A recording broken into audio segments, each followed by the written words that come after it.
Railway space से RVNL, IRFC ये दो स्टॉक्स भी साथ में ही चलते हैं और बीते कुछ समय में हमने देखा रेलवे स्टॉक्स काफी फोकस में भी थे। रिटेल निवेशकों को पसंद भी आ रहे हैं और ये देखिए एक साल का रिटर्न जोरदार तेजी स्टॉक में देखने को मिली। आरवीएनएल में 250% की तेजी, आईआरएफसी में 434% की तेजी। वैसे तो तमाम रेलवे स्टॉक्स चले हैं लेकिन ये दो स्टॉक्स में हमने एक कॉमन फैक्टर जो निकाला कि अमूमन ये दोनों साथ में ही चलते हैं।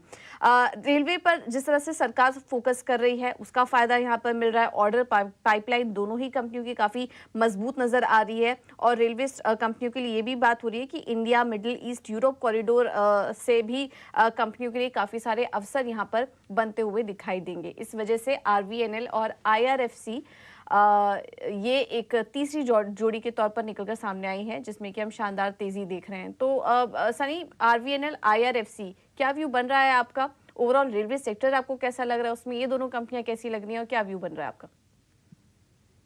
पूजा जी, डेफिनेटली रेलवे सेक्टर ने एक बहुत अच्छी रिटर्न बना के दिए हैं पिछले 8 9 से 10 महीने में।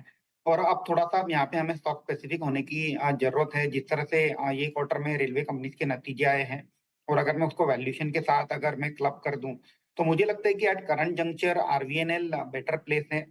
ये क्वार्टर के एंड में कंपनी की जो ऑर्डर बुक थी तकरीबन 60 62 हजार करोड़ के आसपास की ऑर्डर बुक थी।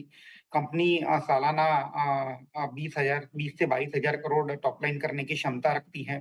एट द सेम टाइम 1500 से 1800 करोड़ का रुपए का बॉटम लाइन कंपनी दर्ज करने की क्षमता रखती है। 50 हजार करोड़ का मार्केट कैप है। तो मुझे लगता है कि जो कहते हैं ना कि एक good company with decent order book and profitability, तो आरवीएनएल में वो सब खूबियां मुझे नजर आती है। और एट द सेम टाइम जिस तरह से अभी आपने जिक्र किया है कि जो नया कॉरिडोर आएगा इंडिया मिडल ईस्ट और यूरोप का, उसका भी एक कहीं ना कहीं बेनिफिशियरी आरवीएनएल रहेगा। वंदे भारत की जो कोचेस एडिशन होंगे वो 2025-26 के बाद आरवीएनएल के ऑर्डर बुक में जुड़ जाएंगे। उसका भी बेनिफिट मिलेगा। तो मुझे लगता है कि 300 रुपए के टारगेट से विद 1 ईयर इन्वेस्टमेंट हॉराइजन हम आरवीएनएल देख सकते हैं।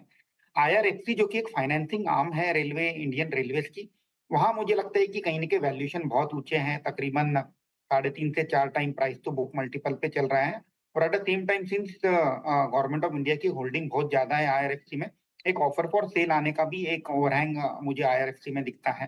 तो मेरी ये राय रहेगी कि आईआरएफसी से प्रॉफिट बुक कर लेना चाहिए और जहां वैल्यूएशन का कंफर्ट है आरवीएनएल वहां शिफ्ट हो सकते हैं।